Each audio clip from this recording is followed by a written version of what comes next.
YB pada YB Dr. Mujahid. Okey, soalan saya satu. Sebelum debat antara doktor dengan Aziz, persepsi orang Melayu pasal tabung haji yang saya sendiri, ini personal punya ni ya, ialah yang menghancurkan tabung haji Dr. Mujahid. Betul kan? Aziz tu bukannya, Aziz tu dia hilang macam tu ya. Okey. Itu persepsi orang Melayu, orang kampung, orang Felda, orang makcik-makcik kampung, pakcik kampung dan orang atas pagar. Ya. Selepas debat ada sedikit ni rating dia tu naik, maknanya dia kalah sikit ya. Cuma tak tahu berapa persen. Agak-agak betul berapa tu orang. Kalau ada kajian tu lah, kita tak tahu tu. Bukan dia beralih kepada persepsi tu macam mana ya. Terima kasih. Okay, sebelum kita bagi Mak Datuk untuk menjawab, kita buka lagi persoalan. Ada siapa-siapa yang nak bertanya? Ambillah peluang ni untuk bertanya apa jawab persoalan. Sebab bukan senang kita nak bertemu dengan Tun Sri untuk hadir di tempat kita. Sebab beliau cukup padat jadual beliau. Ada lagi tak siapa-siapa yang nak bertanya? Jangan malu, boleh bertanya. Boleh datang ke hadapan.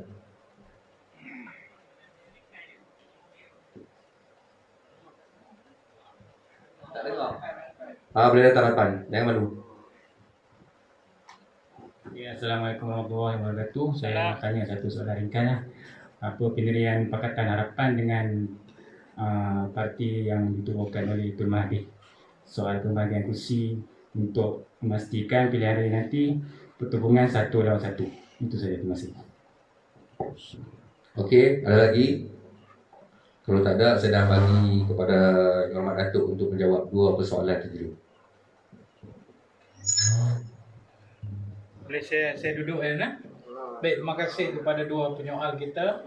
Soalan yang sangat baik, boleh dikongsi bersama dengan penonton-penonton live kita ya.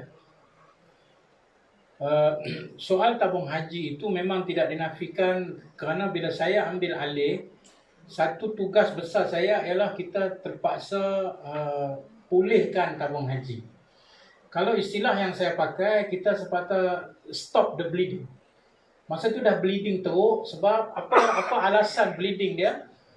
Dia punya defisit antara tanggungan dan juga liability dan aset ialah hampir hujung 2018 itu dah 10 bilion sebenarnya. 10 bilion itu menandakan dia tak boleh nak menampung apa yang dia kena tanggung. Itu maksud dia, defisit ya. Kalau dia boleh tanggung, maknanya dia ada lebih. Yang ni dia tak ada lebih.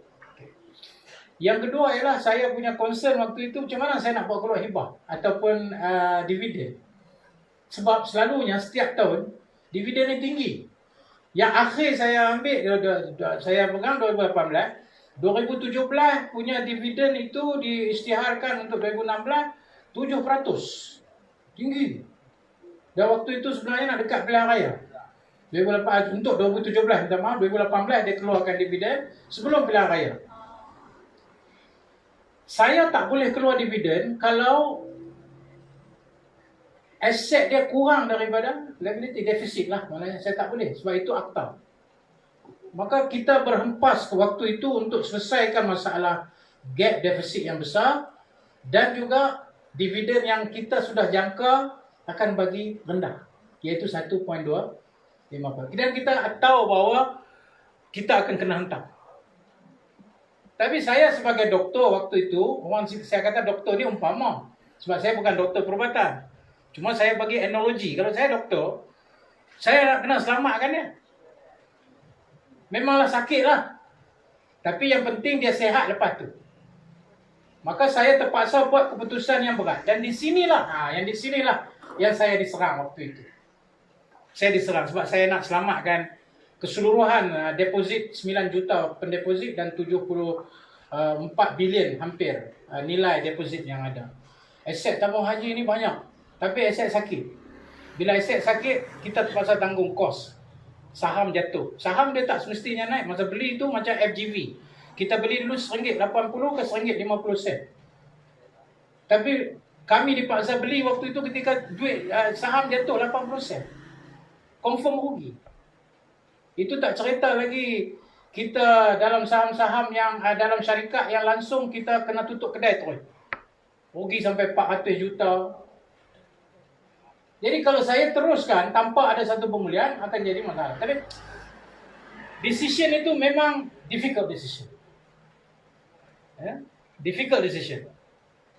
Jadi saya terpaksa ambil langkah memindahkan aset dan itulah proses pemulihan yang telah kita maksudkan. Dan kemudian dituduh jual kat China sebagainya. Waktu tu orang tanya, waktu tu kita tak communicate ke? Kita communicate, bukan kita tak communicate, tapi serangan itu terlalu kuat. Kuat sangat serang. Kita jawab pun tak load. Pasal semua tu saya dah jawab dalam parlimen sebenarnya. Saya boleh cek balik handset saya jawab, soalan saya yang ditanya soalan oleh ahli parlimen saya telah menjawab. Tapi tak mampu nak buat explanation. Satu, yang kedua kita ada banyak lagi isu-isu lain. Baik. Kemudian bila dah jatuh kerajaan dan mereka terus mainkan isu tabung haji, maka ketika kita berdebat itu, saya mengambil ruang untuk menjelaskan apa yang berlaku tanpa gangguan.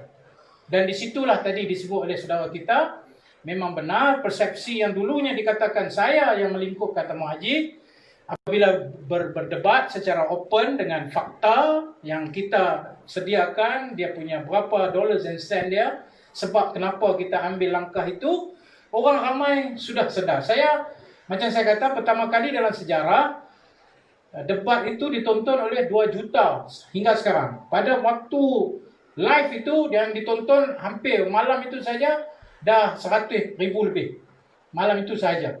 Tapi esok tu kemudian cepat turun naik. Hari ini lebih kurang dalam 2 juta lebih. Itu sendiri memberi peluang untuk saya explain. Dan kalau ditanya macam mana persepsi itu, adakah telah berubah dalam konteks soalan yang ditanya hari ini macam mana persepsinya, kalau ditanya di dalam media sosial, yang boleh kita buat satu analisa ialah daripada Twitter. Twitter dia boleh buat analisa. Dan dalam analisa Twitter itu memang jelas menunjukkan sokongan kepada apa yang kita cakap itu mendapat satu gambaran dan persepsi yang betul. Sebenarnya Mujahid, tabung haji, dia buat itu untuk selamatkan. Memang ada persepsi itu. Tapi itu di kalangan Twitter. Di kalangan Twitter ni tak semua orang yang ada Twitter. Dan saya nak rakamkan juga di sini. Pertama kali juga dalam sejarah, isu tabung haji yang melibatkan hanya orang Islam, orang Melayu, melihat kepada Twitter dan trending, alhamdulillah, orang bukan Islam pun ramai yang menonton dan ramai yang ingin tahu dan mereka mendapat penjelasan yang cukup clear daripada debat yang telah berlangsung itu. Saya belum buat lagi satu tinjauan secara polling kepada orang awam tentang bagaimana persepsi tabung haji hari ini. Tapi kalau di dalam Facebook, dalam Twitter, memang menunjukkan trend.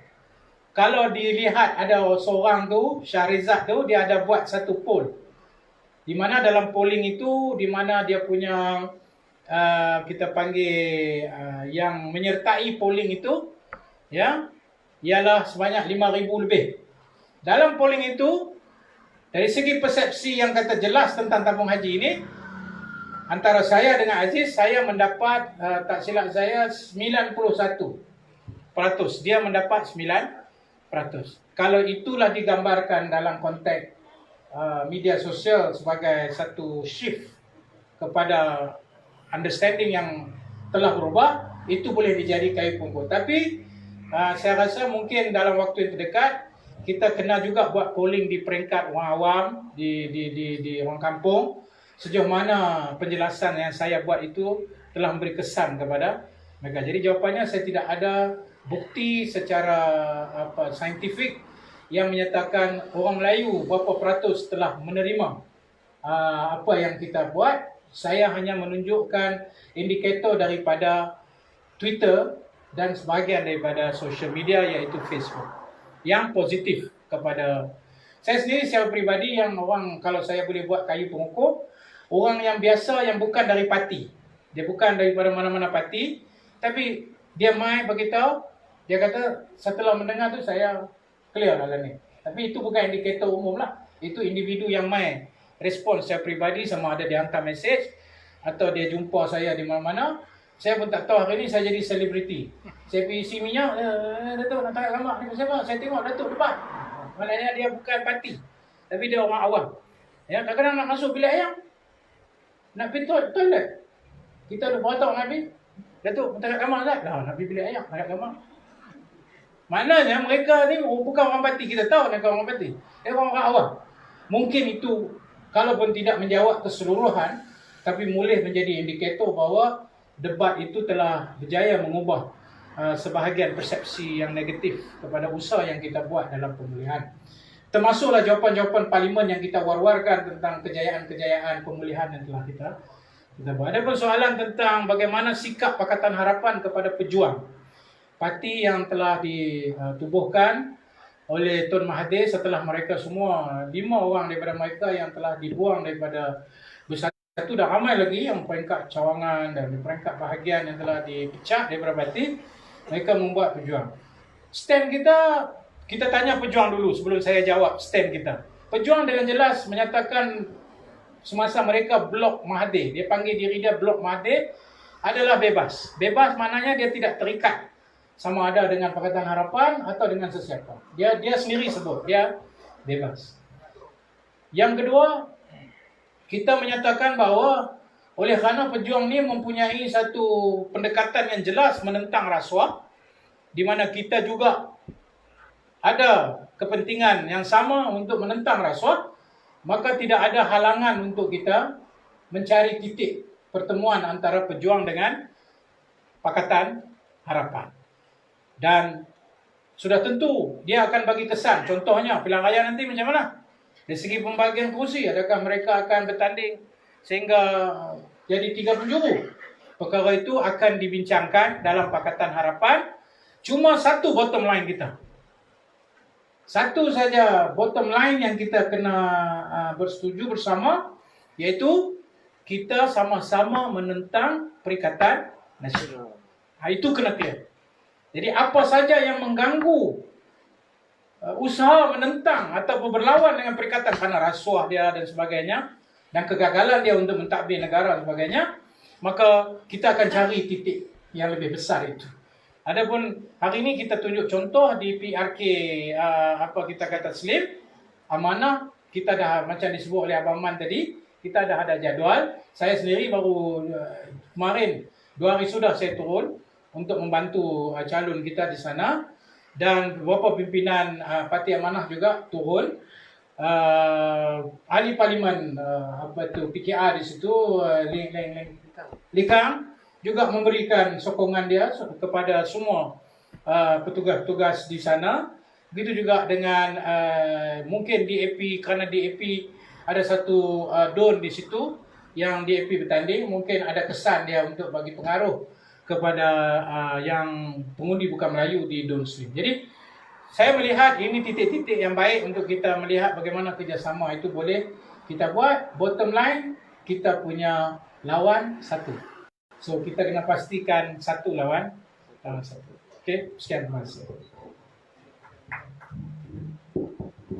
Ada lagi yang nak bertanya atau jawab soalan?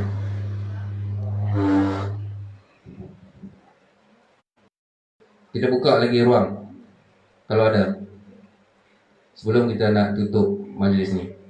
Jadi saya rasa dah tak ada apa. Sekali lagi saya nak mengucapkan terima kasih tak terhingga kepada Yang Berhormat Datuk di atas kesudian menghadirkan diri pada program malam ni. Terima kasih juga diucapkan kepada